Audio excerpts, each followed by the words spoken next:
Hello, my dear students. Welcome back to my channel Biology Wit. आज जिस topic को हम डिस्कस कर रहे हैं वो है मेंडेलियन डिसऑर्डर्स. ये टॉपिक ना सिर्फ इम्पॉर्टेंट है but it is also very very interesting topic. हमारी बुक में कुछ ऐसे टॉपिक्स होते हैं जो हमें रियल मेडिको स्टूडेंट्स होने का फील कराते हैं. सो ये जो मेंडेलियन डिसऑर्डर्स टॉपिक है ये भी ऐसा ही है. आज हम ये जानने की ट्राई करेंगे कि मेंडेलियन डिसऑर्डर्स क्या होते हैं और 3 इम्पॉर्टेंट डिसऑर्डर्स को हम इन डिटेल डिस्कस करेंगे. So let's start today's class. बच्चों, जेनेटिक डिसऑर्डर्स 2 टाइप के होते हैं. One is Mendelian disorder and others are chromosomal disorders. Mendelian disorders का टॉपिक तो आज हम डिस्कस करेंगे, मगर जो क्रोमोसोमल डिसऑर्डर्स हैं इनको हम नेक्स्ट वीडियो में डिस्कस करेंगे. Mendelian disorders are caused by alteration और mutation in the single gene. बच्चों, जब हमारे आपको पता है कि हमारे क्रोमोसोम्स के ऊपर बहुत सारे जीन्स होते हैं और हर एक जीन जो होता है that is responsible for determination of our characters और ट्रेट्स, कि हमारी हाइट कैसी होगी, हमारा कलर कैसा होगा, हमारी आइज़ का कलर कैसा होगा, हमारे हेयर कैसे होंगे एंड सो ऑन. ये सब कुछ हमारे जीन्स ही डिसाइड करते हैं. जब एक सिंगल जीन में कोई गड़बड़ हो जाती है, कोई म्यूटेशन हो जाती है या कोई चेंज आ जाता है सिर्फ एक सिंगल जीन में, तो जो डिजीज़ वो काज करते हैं those diseases are known as Mendelian disorders. And जब पूरे का पूरा क्रोमोसोम ही या तो ऐड हो जाता है हमारे जीनोम में और ज़्यादा या डिलीट हो जाता है, तो ऐसे डिसऑर्डर्स को क्रोमोसोमल डिसऑर्डर्स कहते हैं. सो आज के टॉपिक में हम इसको नहीं डिस्कस करेंगे कि पूरे क्रोमोसोम के ऐड होने से या डिलीशन होने से क्या होता है. आज हम बात कर रहे हैं मेंडेलियन डिसऑर्डर्स की. और जैसा कि मैंने आपको पहले कहा, ये वो डिसऑर्डर्स होते हैं जो सिर्फ एक सिंगल जीन के गड़बड़ होने से, मतलब उसमें कुछ चेंज आने से या कुछ म्यूटेशन आने से जो ये डिसऑर्डर्स काज होते हैं उनको मेंडेलियन डिसऑर्डर्स कहते हैं. मैंने अपने लास्ट वीडियो में पेडिग्री एनालिसिस में भी ये बताया था कि कैसे ये जो मेंडेलियन डिसऑर्डर्स होते हैं ये फैमिली में इनहेरिट होते हैं from one generation to another generation. उस वीडियो का मैं लिंक डिस्क्रिप्शन बॉक्स में दे दूँगी. आप चाहें तो उसको अच्छे से उसको फिर से रिवाइज करने के लिए देख सकते हैं. Now the Mendelian disorders are of 2 types. They can be autosomal और सेक्स लिंक्ड. स्टूडेंट्स, आपको पता ही है कि हमारी बॉडी में 2 टाइप्स के क्रोमोसोम्स होते हैं. कुछ को हम ऑटोसोम्स कहते हैं और कुछ को हम सेक्स क्रोमोसोम्स कहते हैं. जो ऑटोसोम्स होते हैं वो फर्स्ट 22 पेयर्स होते हैं और जो लास्ट पेयर ऑफ क्रोमोसोम होता है उसको हम कहते हैं सेक्स क्रोमोसोम. आपको पता है फीमेल्स में ये XX के नाम से जाने जाते हैं और मेल्स में ये 1X होता है और दूसरा Y होता है. ये आपने अपने पिछले जो चैप्टर्स है उनमें भी पढ़ा है. सो मेंडेलियन डिसऑर्डर्स 2 टाइप्स के होंगे, या ऑटोसोमल या सेक्स लिंक्ड, और ये डोमिनेंट भी हो सकते हैं और रिसेसिव डिसऑर्डर्स भी हो सकते हैं. अब जो एग्जाम्पल्स आपकी बुक में दी गई हैं इन डिसऑर्डर्स की वो हैं haemophilia, cystic fibrosis, sickle cell anaemia, colour blindness, phenylketonuria and thalassaemia. इनमें से जो आपके सिलेबस में डिटेल में हैं उनको हमने आज डिस्कस करना है 1 बाय 1. वो हैं haemophilia, sickle cell anaemia and phenylketonuria. So आइए इनको 1 बाय 1 इजी प्रोसेस में डिस्कस करने की ट्राई करते हैं. Now first disease is haemophilia. Students, haemophilia word जो है वो ग्रीक वर्ड से लिया गया है. हेमा जिसका मीनिंग है blood and philia means to love. तो ऐसी डिजीज़ जिसको ब्लड से प्यार है, इससे ही आपको समझ में आ गया होगा कि ऐसे पेशेंट जो हीमोफिलिक होते हैं, इस पिक्चर में भी आपको दिखाई दे रहा है कि उनको जब एक स्मॉलर कट भी लगता है तो उनका ब्लड जो है वो क्लॉट नहीं करता, वो जमता नहीं है और वो बहता ही रहता है। So this disease is also called bleeders disease, क्योंकि एक बार अगर एक पेशेंट को छोटा सा कट भी लग गया तो उसको क्लॉटिंग नहीं होती है। क्योंकि उस पेशेंट की जो बॉडी की जो एबिलिटी है टू मेक ब्लड क्लॉट वो इम्पेयर हो गई होती है, वो उसमें कुछ प्रॉब्लम आ गई होती है। जैसे हमें कोई स्मॉलर कट लगता है तो अपने आप थोड़ी देर के बाद ब्लीडिंग बंद हो जाती है, और कोई मेडिसिन के बाद भी ब्लीडिंग बंद हो जाती है। बट ऐसे जो हीमोफिलिक पेशेंट्स होते हैं उनमें ये बड़ी डेंजरस डिजीज़ हो जाती है, क्योंकि ब्लड जब ब्लीडिंग ही नहीं बंद होगी तो वो पेशेंट सर्वाइव कैसे करेगा। So a simple cut in an affected person leads to non stop bleeding. So इसमें इन पेशेंट्स को नॉन स्टॉप ब्लीडिंग होती रहती है, तो इसको हम क्या बोलते हैं, ब्लीडर्स डिजीज़। सेकेंडली इसका एक और नाम है, इसको हम रॉयल्स डिजीज़ भी कहते हैं, क्योंकि ब्रिटेन की क्वीन विक्टोरिया की जो पेडिग्री थी उसमें देखा गया कि उनमें जो मेल्स थे उनमें बहुत सारे मेल्स जो थे वो हीमोफिलिक थे, और पेडिग्री को जब एनालाइज किया गया तो ये पाया गया कि जो क्वीन विक्टोरिया थी शी वाज द कैरियर, वो कैरियर ऑफ दिस डिजीज़ थी।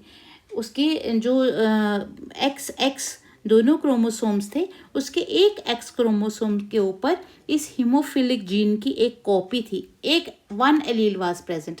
अगर दोनों में एच होते, अगर यहाँ भी एच होता तो तब तो वो क्वीन विक्टोरिया तो टोटली हीमोफिलिक होती, बट वो ऐसा नहीं था, उसमें कोई सिम्टम नहीं थे।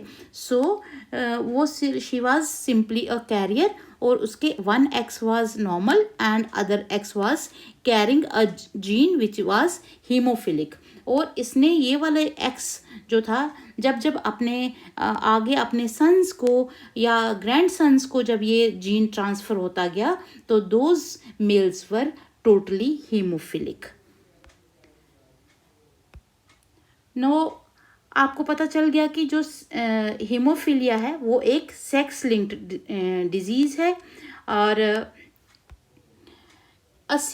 अब इसमें होता क्या है, हीमोफीलिया में होता क्या है, a single protein involve in the clotting of blood is affected. Basically ये जो पेशेंट्स हैं उनमें जिस प्रोटीन ने ब्लड की क्लॉटिंग करनी है वो प्रोटीन ही नहीं बनता। ओके, और जब वो प्रोटीन ही नहीं बना जिसने ब्लड को क्लॉट करना था तो उससे क्या हो जाता है, वो ब्लड, उसका जो पेशेंट का ब्लड है वो फ्लो ही करता रहता है और नॉन स्टॉप ब्लीडिंग होती रहती है। तो ऐसा क्यों है, ये प्रोटीन क्यों नहीं बनता? क्योंकि इस प्रोटीन को बनाने वाले 2 टाइप्स के फैक्टर्स हैं, एक है क्लॉटिंग फैक्टर 8 और एक है क्लॉटिंग फैक्टर 9। अगर क्लॉटिंग फैक्टर 8 नहीं बनता है तो ऐसे पेशेंट्स को जो डिजीज़ होती है उसको कहते हैं हीमोफीलिया ए, और अगर क्लॉटिंग फैक्टर 9 नहीं बनता है तो उस डिजीज़ को बोलेंगे हीमोफीलिया बी। अब ये क्लॉटिंग फैक्टर्स क्या हैं? Clotting factors means enzymes. ये वो एंजाइम्स हैं जो इस प्रोटीन को बनाते हैं सो दैट ब्लड को क्लॉट कर सकें। सो जब क्लॉटिंग फैक्टर 8 और 9 नहीं बनेंगे तब जो वो पेशेंट होगा उसका ब्लड जो है वो क्लॉट नहीं करेगा। नो, जैसे कि मैंने आपको पहले बोला कि ये सेक्स लिंक्ड रिसेसिव ट्रेट है, इसका मतलब कि जो दोनों कॉपीज़ हैं फीमेल की वो कभी भी दोनों कॉपीज़ कैरी नहीं करती हैं, क्योंकि ये रिसेसिव ट्रेट है। जब अगर ये ट्रांसफ़र करना है दूसरी फैमिली को, या इस फीमेल ने, ये जो फीमेल है इसने अगर पूरी तरह से हीमोफिलिक होना है तो इसके दोनों एक्स के ऊपर ये हीमोफिलिक जीन होना चाहिए, अगर तब ये डिजीज़्ड होगी। अगर इसके एक एक्स पे नॉर्मल है और दूसरे एक्स पे सिर्फ एक पे ही ये हीमोफिलिक जीन है तब ये कैरियर होगी। और जो नॉर्मल मेल है जिसमें एक एक्स और एक वाई होता है, अगर उसके इस नॉर्मल एक्स के ऊपर हीमोफिलिक जीन आ जाए, क्योंकि मेल में तो होता ही एक एक्स है, दूसरा एक्स है ही नहीं, तो ये मेल जो है उसी टाइम डिजीज्ड होता है। मेल यहाँ पर कभी भी कैरियर नहीं होता है। तो आइए आगे हम ना पिक्चर्स की हेल्प से डिस्कस करेंगे, आपके लिए थोड़ा सा इजी बनाएंगे कि कैसे हीमोफीलिया डिजीज़ जो है वो ट्रांसफ़र होती है from generation to generation. Now देखिए, इस केस में जो मदर है she is a carrier and जो फादर है he is a normal male. Mother के एज, जैसे मैंने पहले भी बताया, उसका एक एक्स आपको यहाँ दिख रहा है कि एक एक्स के ऊपर हीमोफिलिक जीन है और एक एक्स के ऊपर नहीं। जब इनके गैमीट्स बनेंगे, ओवम बनेंगे, कुछ ओवम होंगे जिनके बीच में एक्स क्रोमोसोम आएगा और कुछ ओवा जो होंगे उनके ऊपर ऐसा एक्स क्रोमोसोम आएगा जो कैरी कर रहा होगा जीन। और नॉर्मल मेल के पास तो स्पर्म्स नॉर्मल ही होंगे, किसी के पास एक्स होगा और किसी के पास वाई होगा। जब इनका क्रॉस हुआ और क्रॉस होने के बाद आपने देखा अगर नॉर्मल एक्स आए दोनों में, यहाँ से और यहाँ से, तो ये होगी नॉर्मल गर्ल। अगर ये नॉर्मल एक्स और नॉर्मल वाई ने क्रॉस किया तो नॉर्मल बॉय बना। अगर ये हीमोफिलिक एक्स वाले ने इस नॉर्मल एक्स के साथ क्रॉस किया तो बन गई कैरियर गर्ल। और अगर इस हीमोफिलिक वाले ने वाई के साथ क्रॉस किया दैट बॉय वाज हीमोफिलिक, क्योंकि ये तो कैरियर हो ही नहीं सकता क्योंकि इसके पास तो एक ही एक्स क्रोमोसोम है। नाउ नेक्स्ट कंडीशन देखेंगे कि इसके बाद क्या होता है, मगर इससे पहले हम ऊपर देखें कि डिसऑर्डर, ये जो डिसऑर्डर है haemophilia, it is transmitted from heterozygous unaffected carrier female. ये जो फीमेल थी ये अनइफेक्टेड थी, इसको ऊपर से फिनोटाइप इसका बिल्कुल भी नहीं था कि ये हीमोफीलिक कहीं से नहीं लगती थी, but she was a carrier. तो ऐसे केस में इसके कुछ जो सन्स हैं वो हीमोफिलिक हो सकते हैं। नेक्स्ट इस पिक्चर में देखिए, इसमें फादर जो हैं वो हीमोफीलिया जीन को कैरी कर रहे हैं, इसमें हमने रेड कलर से दिखाया है, और मदर जो है वो she is normal, she is not carrying the haemophilic gene. जब मदर नॉर्मल है तो मदर से तो हर बार नॉर्मल एक्स ही आएगा। जब फादर का हीमोफिलिक एक्स अगर किसी डॉटर को आ गया तो वो डॉटर जो होगी शी विल बी कैरियर। मगर फादर से तो सन को वाई ही आता है इन दैट, और मदर से तो एक्स आएंगे और ये एक्स दोनों नॉर्मल हैं, इसलिए इनके सन जो होंगे जब ये एक्स वाई कैरी करेंगे, X from mother and Y from father, ये दोनों एक्स जो होंगे, दोनों सन्स जो होंगे वो विदाउट हीमोफीलिया होंगे। और जो डॉटर्स होंगी, क्योंकि फादर से ये एक्स लेंगी हीमोफिलिक एक्स, तो ये दोनों डॉटर्स जो होंगी they will be carrier. Third case भी है, अब उसको डिस्कस करते हैं। अब इसमें देखिए कि जब फादर हीमोफिलिक होंगे और मदर कैरियर होगी तब ही चांसेस हैं कि आगे जो आने वाली डॉटर है वो पूरी तरह से हीमोफिलिक हो। अदरवाइज ऐसा पॉसिबल ही नहीं है कि डॉटर्स को ये डिजीज़ जाए। हमेशा मदर्स जो हैं वो अपनी डिजीज़ को सन्स को ट्रांसफ़र करती हैं through a criss cross pattern, जो आपने पेडिग्री में भी सीखा था कि सेक्स लिंक्ड डिजीज़ में कैसे जो ट्रेट्स हैं वो कैरी होते हैं। तो यहाँ पर फादर जो हैं वो हीमोफिलिक हैं क्योंकि उनके पास एक्स जो हैं वो रेड कलर से दिखाया है हीमोफिलिक जीन वाला, और मदर का एक एक्स नॉर्मल है और एक हीमोफिलिक है इसमें। इसलिए इन्होंने जब डॉटर ने दोनों से हीमोफिलिक एक्स कैरी किया तो शी वाज हीमोफिलिक, और जब सन ने दोनों से नॉर्मल जीन्स कैरी किए तो he was without haemophilia, he was normal. और ये सन जो था इसने फादर से हीमोफिलिक जीन लिया, he was haemophilic and this daughter was a career.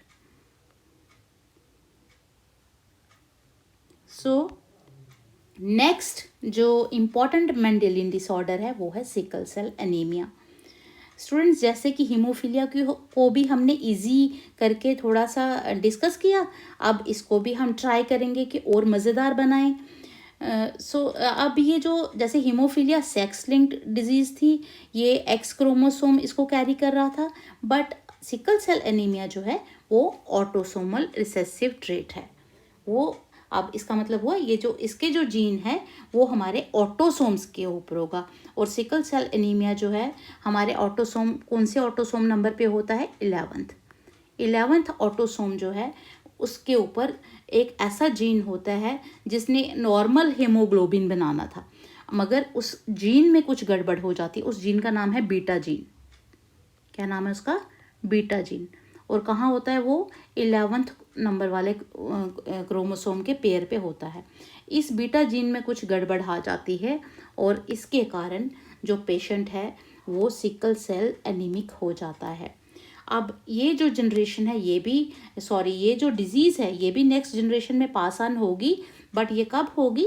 जब दोनों पेरेंट्स जो हैं वो कैरी करेंगे, जब दोनों पेरेंट्स जो हैं वो कैरियर होंगे इस सिकल सेल एनीमिया के जीन के। अंडरस्टूड? नो, आगे इसको पढ़ने से पहले आइए इसकी एक पहले पिक्चर के थ्रू हम इसको डिस्कस करें कि ये प्रोसेस होता कैसे है। देखिए यहाँ पर ये जो पिक्चर दिखाई दे रही है आपको, सपोज करो कि ये जो बीटा जीन था इसने नॉर्मल हीमोग्लोबिन बनाना था, ठीक है। नॉर्मल हीमोग्लोबिन बनाने के लिए मतलब ये जो नॉर्मल इंसान की पिक्चर दिखाई दे रही है यहाँ पर, तो इसने एक नॉर्मल हीमोग्लोबिन बनाना था और नॉर्मल हीमोग्लोबिन बनाने के लिए जो नॉर्मल डीएनए है उसमें जो ग्वानिन और एडेनिन और ग्वानिन ऐसा एक पैटर्न चल रहा था। अंडरस्टूड? आपको पता है कि डीएनए में ग्वानिन जो है वो हमेशा जो उसकी कॉम्बिनेशन बनता है वो साइटोसिन के साथ बनता है या वाइसा वर्सा, मतलब ग्वानिन साइटोसिन के साथ या साइटोसिन ग्वानिन के साथ, और एडेनिन और थायमिन जो होते हैं वो आपस में फ्रेंड्स होते हैं। टी ए के साथ फ्रेंडशिप करता है, ए टी के साथ करता है। अंडरस्टूड? जब एक बैंड था इसका डीएनए का जी, तो जी अभी मैंने बताया आपको, जी किसके साथ? सी के साथ, ए किसके साथ? टी के साथ, और जी फिर से सी के साथ अपनी कॉम्बिनेशन करेगा। नाउ जब इस डीएनए का आरएनए बनेगा तो आरएनए आपको पता है कि सिंगल स्ट्रैंडेड होता है और डीएनए डबल स्ट्रैंडेड होता है। डीएनए में आपको देखो यहाँ पर 2 स्ट्रैंड दिखाई दे रहे हैं और आरएनए का सिंगल स्ट्रैंड दिखाई दे रहा है।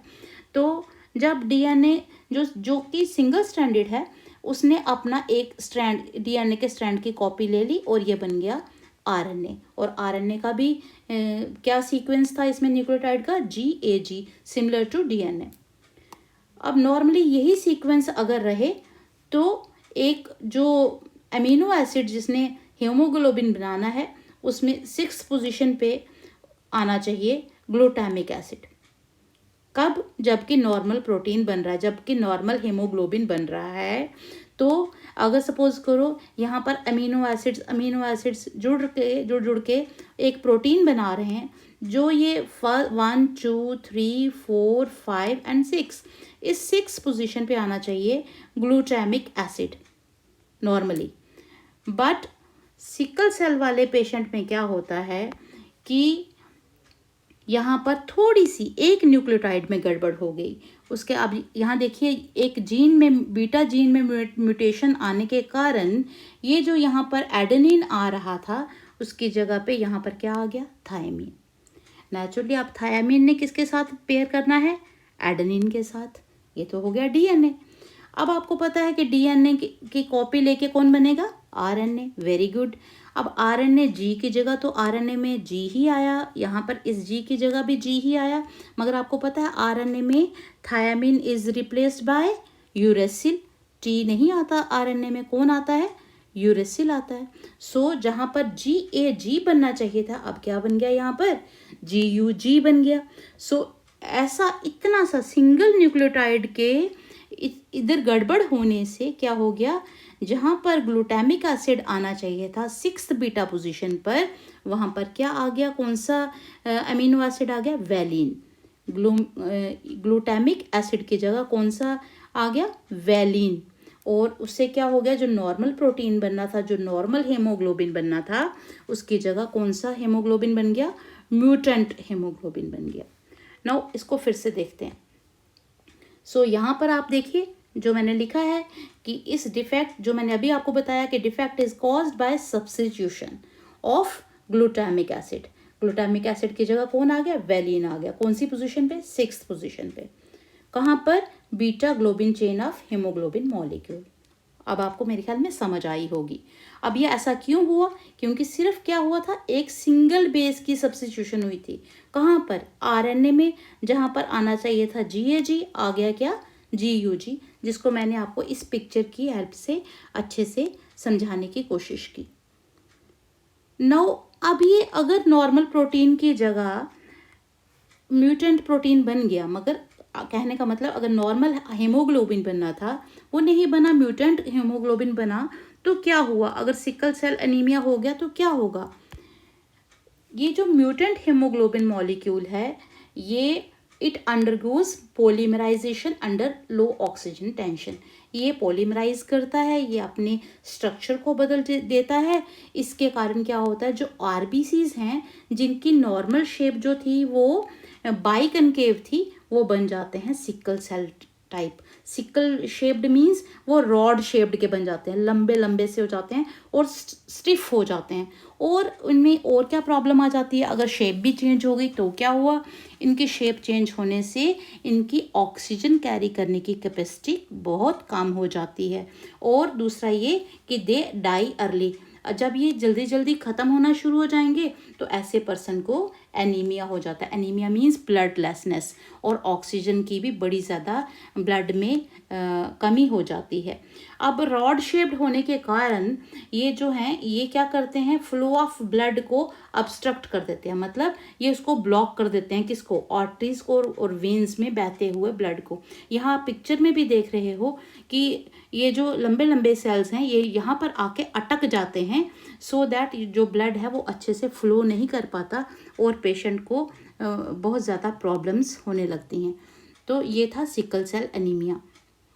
नाउ नेक्स्ट इम्पॉर्टेंट जो मेंडेलियन डिसऑर्डर है वो है बच्चों फिनाइलकीटोन्यूरिया। आपको समझ आ रहा है ना कि ये डिसऑर्डर्स कैसे हैं, क्योंकि हम इसको पिक्चर्स की हेल्प से इजीली हम इसको अंडरस्टैंड कर पा रहे हैं।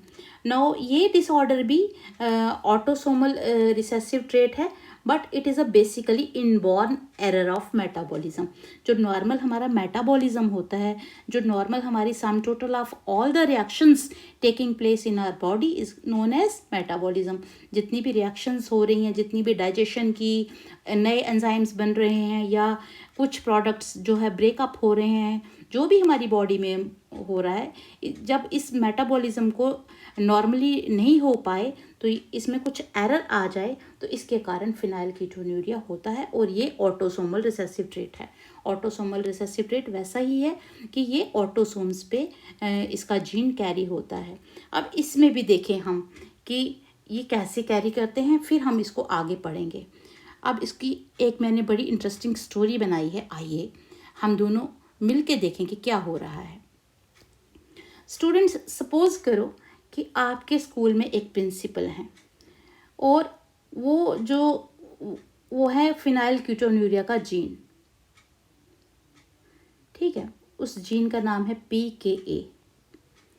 सपोज करो ये प्रिंसिपल हैं और ये प्रिंसिपल इस साइंस वाली मैम को कहते हैं कि ये जो 12th के बच्चे आए हैं अपने घर से, ये जो 12th के बच्चे आए हैं इनको आपने अच्छे से पढ़ा के मेडिकल स्टूडेंट्स बनाना है, MBBS स्टूडेंट्स बनाना है, सो दैट ये या तो हॉस्पिटल में जॉब करें, यहाँ पर जॉब करें, या फिर ये अपनी प्राइवेट प्रैक्टिस करें, अपना क्लिनिक बनाएं।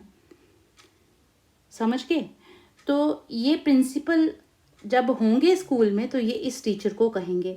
अब ये टीचर जो है ये इन नॉर्मल स्टूडेंट्स को पढ़ा के अच्छे से पढ़ाकर MBBS स्टूडेंट के काबिल बनाएगी, सो दैट ये कुछ उनके साथ हो सके।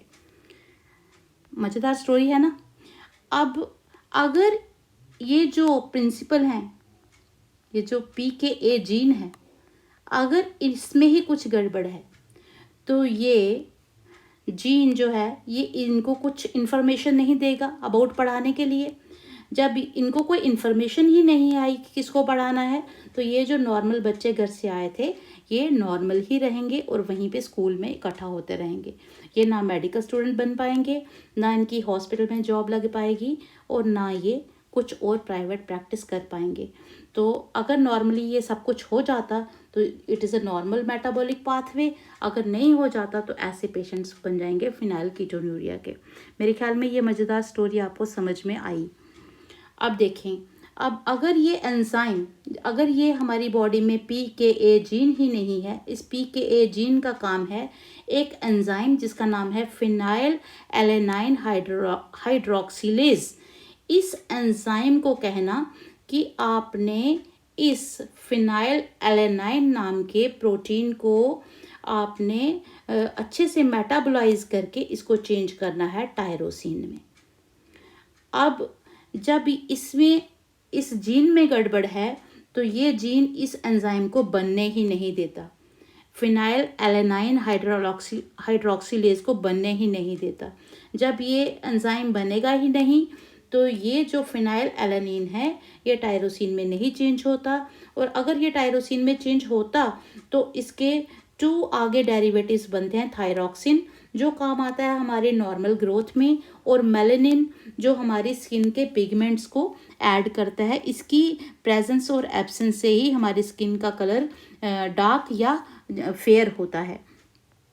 तो जब ये एंजाइम वर्क करता है फिनाइल एलेनिन, ये तभी करेगा जब वो जीन प्रेजेंट होगा। तो अगर ये नहीं वर्क करता है तो फिनाइल एलेनाइन जो है वो हमारी उसका लेवल बढ़ता जाता है, वो टायरोसिन में चेंज नहीं होता। तो ये जब इसका लेवल बढ़ता रहता है तो ये बढ़ बढ़ के इसके 2 टाइप्स के इसके कंपाउंड्स बन जाते हैं। एक है फिनाइल पायरुविक एसिड और कुछ और डेरिवेटिव्स भी बनते हैं जो हमारी बॉडी में एक्यूमुलेट होते रहते हैं, और ना बनता है थायरॉक्सिन।